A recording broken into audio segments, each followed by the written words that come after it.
ওদের বেরোবার কথা ছিল বেলা 12টায়। আমার এখানে মিটিংয়ের টাইম দেওয়া ছিল 12:30টায়।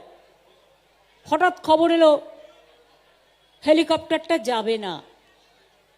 আমি দেখলাম দারুণ মজার খবর, তো ইলেকশনই শুরু হলো না, তার মধ্যে কনফ্রন্টেশন শুরু হয়ে গেল।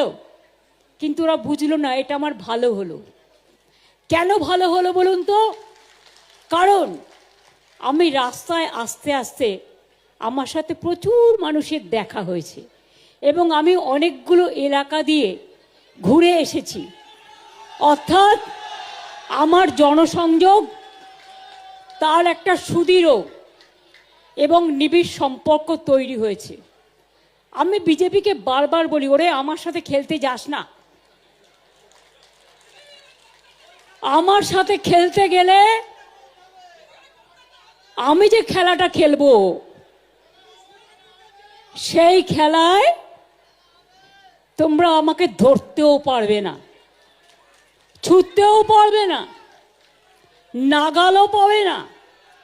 সারা ভারত সরকার বসে থাকো, সব এজেন্সি নিয়ে বসে থাকো, কোটি কোটি টাকা খরচ করো, টাকা গুজে গুজে দাও, টাকা নেবে লোকে, তোমায় ভোট দেবে না। কারণ তুমি 1 মাসের জন্য টাকা দেবে আর 365 দিন চলবে কোত্থেকে?